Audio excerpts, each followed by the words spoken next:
Baseball, been around for over a century, Brew, and this is the first time a game has ever ended via robot. Orioles up 8-3 on the Rangers, 1-2 count, called ball 2. Orioles challenge it and get the ABS game-ending strikeout. We're a week through ABS, been some highs, been some lows for all different characters. Have you liked the way this has gone? I'm here for it. I am here for it. I've been calling for this for years. You have? A lot of people think he was the first. What have you been calling for? On my former radio show, The Odd Couple, I would call. We talked more baseball 7 to than 10 here. Fox Sports Radio. I would call for it. Look, we all grow up with a strike zone. There's one strike zone that all of us who grew up playing baseball, no matter how high you go, have had. Yeah. Okay. And these umpires that think they're bigger than the game have decided decades ago, a few decades ago, you know what? I want my own strike zone. Yes, that's... It's not, no, there is how it no. works. It's the basketball hoop is 10 feet high, no matter where you go. The strike zone is what it is, Well, just- no matter who's behind the plate. Not to be argumentative. Go ahead and be argumentative. Well, if one guy is 6 feet and the other guy's 5'10", the strike zone is different. It's based on your body. Well, so it's not a basketball hoop. So Wemby, the hoop should be 17 feet tall. The umpire doesn't get to decide what the strike zone is. I know what he's saying. I'm saying, but it's a it's moving like target, literally. Yeah. We know what the strike It's zone from is. your armpit. Where's your armpit? And these guys. Where's that start? Well, you notice what's been one of the most changes are the low pitches. And that's what's gotten my goat over these last few decades, is all these low pitches that were called strikes. And now, thanks to technology, that's no longer the case. The only people that don't like it are the umps. That's the only people, because they're getting embarrassed. Because they made up their own strike zone, now they're being exposed. So here's Salvi. He kept on embarrassing this poor ump. I believe the ump's name was Eddings. And it's just over and over, these low strikes, and he's like, that's a strike. Now, I think I'm going to find a sympathetic ear across the table. That one's not even That one's obvious. How's he calling it? That one's great, okay? Some of these other ones, Well, the millimeter? this is CB Buckner. He had a rough game. 3 inches. He had 6 misses in one game at Red Sox versus the Reds. That being said, if you're going to miss like that, that's fine. But, Brew, there are pitches being called strikes via ABS. It's like, oh, you missed by a millimeter, where 99% of the ball is out of the ABS zone. So, and a thread hits it, and like, whoa, that umpire, he should be out of the league. I'm just not a millimeters guy. I'm not a big fan of the metric system. But so here's good joke. That's the truth. Here's so this is actually not where I was going to go, but I'll respond to you. The problem you have that you have identified, there's no solution to. Because, so the way that you might feel better about it is if what they put on the screen was the square with the rectangle with another rectangle around it. Yeah. That was the exact width of a baseball, and for it to be a strike, 100% of the ball would have to be inside that. It's the same thing. I don't even know. I don't even know what I'd be at. Right. And if you just said, no, it's actually only a strike if the majority of a ball, more than 50% of the ball is inside of it, that still is going to come down to millimeters. Yeah. And so there is no workaround for it, which is why replay in sports is terrible. This guy goes. It is always terrible. It always sounds like, it always starts with, Vinny Testaverde's helmet was in the end zone, not the ball. We gotta fix that. That's how it starts. That's the first domino of the meme. And then the giant domino of the meme is, hey, you know that sick catch from Calvin Johnson? Turns out he set the ball down, and upon replay, we realize that's not a catch. Did anyone who's ever played football know that? Of course not. And, replay in baseball. We just can't have a guy get called safe when he was tagged down on a stolen base. That'll be quick and easy. Sure, why not do it? Then all of a sudden we find out thousands of bases that have been rightfully stolen. The guy, for a millisecond, after he stole the base, comes off the bag, he's out. Take that, Lou Brock. They need to change that You're cheating forever. No, that's what it Well, is. that rule should be changed. Well, That's ridiculous. Came out for a second. And I'm telling you. The bottom of your clip. I'm telling you that all of the replay, it sounds like a good idea. And then it turns out every basketball game you've ever played at the Y in your life has gotten out of bounds wrong. Because if I'm holding the ball and you knock it out of my hands, if we get it slow enough, Bill Nye tells me it went off the outside of my pointer finger and it's out on me. I don't like it. My answer would be we're not making millions of dollars in our rec runs at the Y. No, but it just doesn't. Millions of dollars based on. I just don't think it makes it better. And tennis is the one that I've said I'm okay with because it's so fast and accurate. But the more I go to the U.S. Open every year, I'm like, you know what I miss? Arguing. Yelling at the ump. Yelling at the umps. Well, VAR, that was in! VAR, I think, is like, well, your shoelace. Right now, we're headed back to the hardwood of the NBA. 3 stories, no breaks, it's fast break. Denver gave the Jazz the blues. Good. That was good. Thank you. I'm supposed to laugh at that? Well, I am laughing. They used to be from New Orleans, Brew. yeah.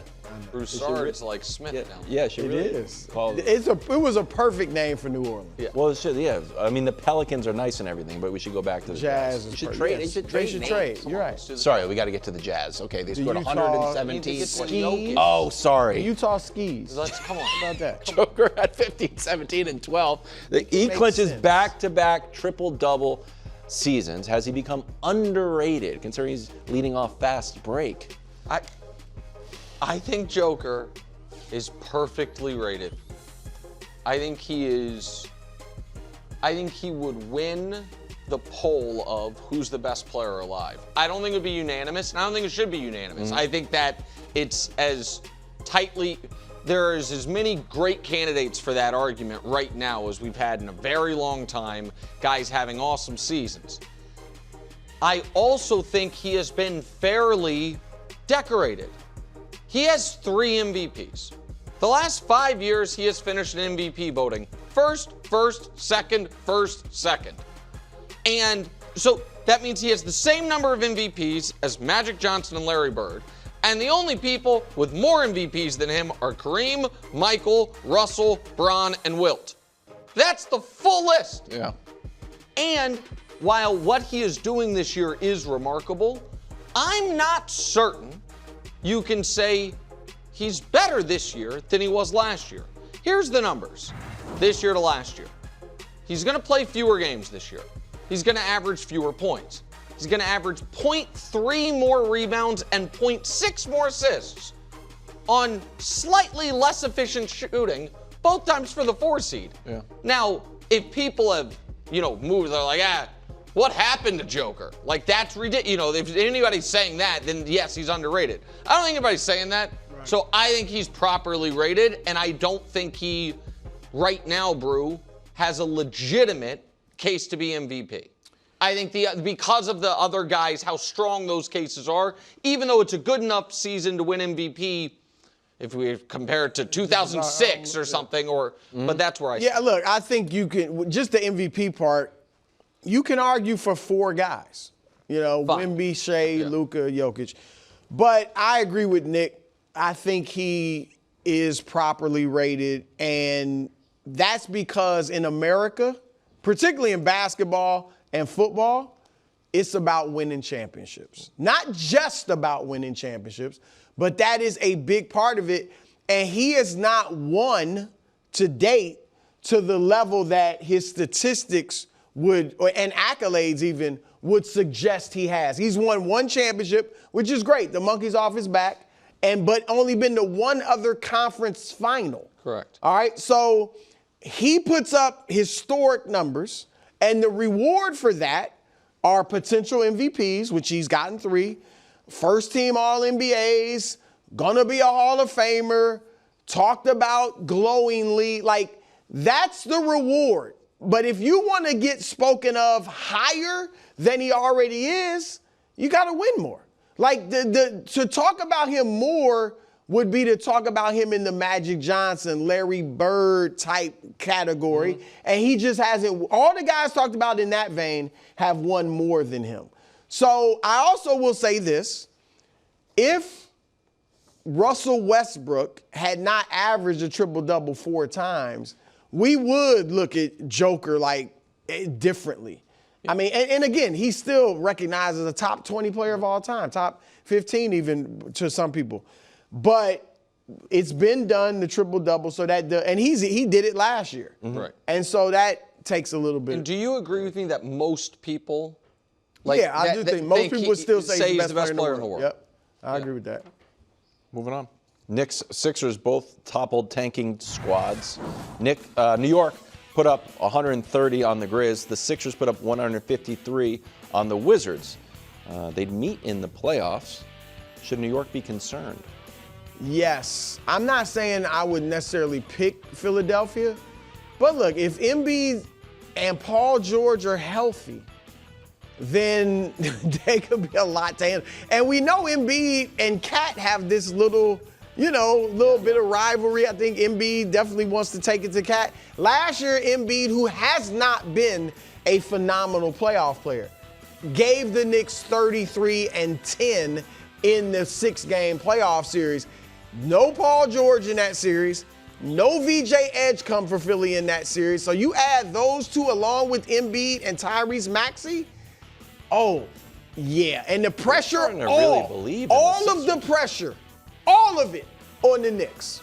None on the Sixers. Yeah, it would be it'd be a tough series, tough first-round series. So you guys know I have a soft spot for the Sixers, the what if, the possibilities of it. Sure. I want to ask you a question, KW. This is the scenario. The Celtics win their round 1 series in 5 games against whoever it is. They're at home watching Game 7 of round 1. The Sixers and Knicks have played a 6-game battle. And going into Game 7, both teams, nobody suffered an injury. Both teams are fully healthy. And the Celtics are getting the winner. The Knicks are the 3 seed, and the Knicks beat the Celtics last year. But in this scenario, the Sixers they are healthy going into Game 7. Can you magically assure that they'll be healthy? No, I'm asking you in that if you're at home as a Celtics fan watching that Game 7, who are you rooting for? Because you think it gives you a Celtics fan a better chance to play the Knicks or the Sixers. A bad answer.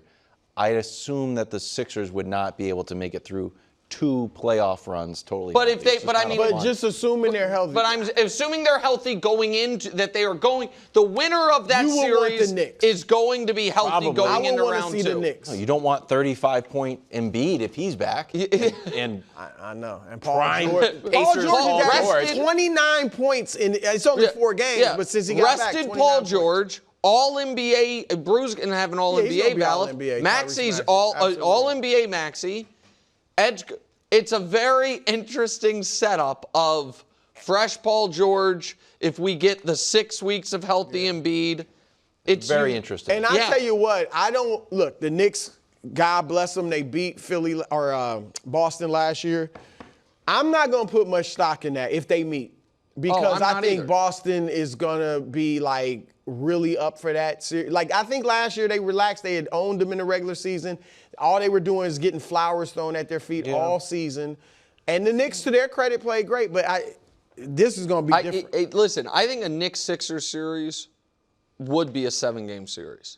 And I think the Knicks would be super bummed if that's the team that... I know the Hawks have won 17-19. We're going to talk about them in a minute. I think that the Magic and Heat are, right in that. I think the Knicks would be bummed if that's who they get as the 6th seed. All right, well, let's head down to Atlanta for our weekly Hawks conversation.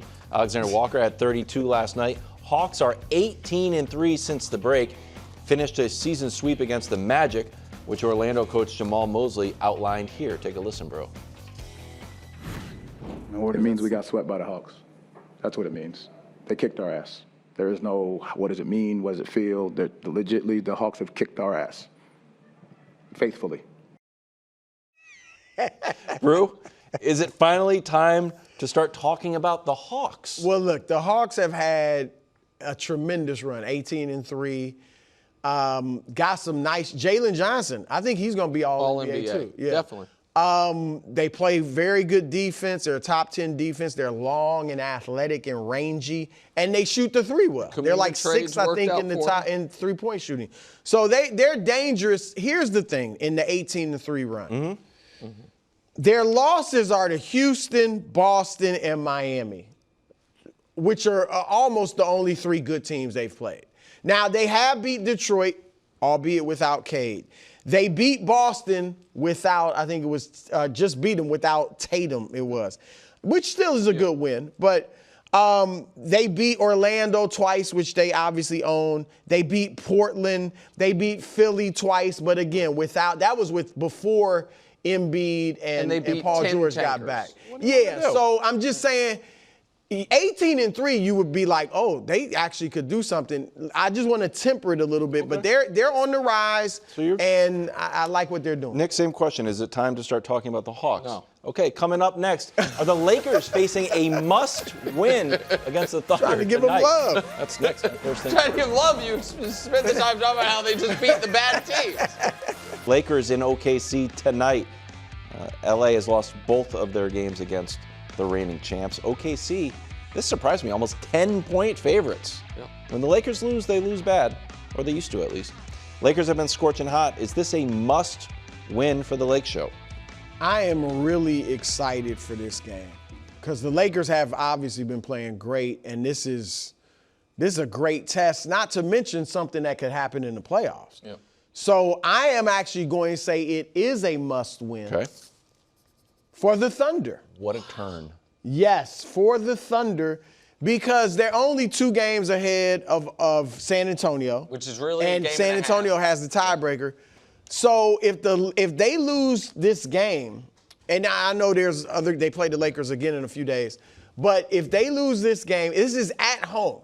So let's say they lose and San Antonio catches them and becomes the number 1 seed. You lost the number 1 seed.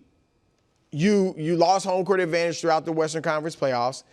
Now you play these Lakers in the second round, okay? These Lakers who will have beaten you on your home floor recently, and who are incredibly experienced. LeBron obviously has seen it all. Luka has beaten this OKC team in the playoffs a couple years ago, got to the finals. Wow. So he's not afraid of OKC at all. But especially if they go into their house tonight and beat them. So I think that would really be intriguing. So I think to avoid all of that, OKC must win tonight. Wow. Yeah, and I think this is a can't win for the Lakers. Not that they can't win, but that even a win is not necessarily good for them. Wow. So here's why. A can't win. Yeah, there you go. Thank you, Brew. I appreciate it. Because what Brew didn't include in if the Thunder lose, meaning if the Lakers win, and the Spurs catch the Thunder for the 1 seed, the person whose MVP case that helps the most is not Luka Jokić. If Luka in the next week plays Shea and outplays him twice, the biggest beneficiary of that will be Wemby. Yes. Because Wemby will then get the 1 seed, and Luka is, narratively, I don't think fairly, but narratively considered an also-ran in this all of a sudden two-man race. Exactly. This is so unbelievable to me. This was by the Vegas odds, for whatever that's worth, this was a one-man race for months. And then Luka and Wemby were distant second, third. Since then, all Luka's done is win Player of the Month and play his best ball. Wemby has also played really well, but Wemby was like, I should be MVP, guys. And the odds makers were like, well, if you say so. And so it did work really well. So here's the other thing. I happen to believe the Lakers would be better served playing the Spurs in round 2 than the Thunder, because that's where the experience edge really comes in. Right. And while both teams, obviously Spurs and Thunder, are very young, the Spurs are not crazy deep. The Spurs, not compared to the Thunder. I think the Thunder. Deep, I think they got 8 guys averaging double figures. No, so that's kind of where I was going. I think the Spurs have 7 guys they really, really like, and that makes them, they're deep in the Lakers. I think the Thunder have 11 guys they trust. Point being this, I think that the Thunder are, for a lot of reasons, a much tougher matchup in the playoffs this year for the Lakers than the Spurs are. And if the Lakers win this game, they are more likely to play the Thunder than the Spurs. But the flip side is, if they lose this game, they all of a sudden fall in jeopardy of going to the 4 seed, which makes them, again, more likely to play the Thunder than the Spurs. So I see yes, you want to win and you want to feel confident about it, and it is, once the Lakers traded for Luka last year, they whooped the Thunder the first time they played them, and then the second time they played them, it was tied with 6 minutes left. Luka yelled at a fan. The ref kicked him out. Wild saluted the ref and said, "Damn straight, that's what you should have done." Somebody's got to put their foot down. And Brew and I felt like we were robbed of what could have been a great ending.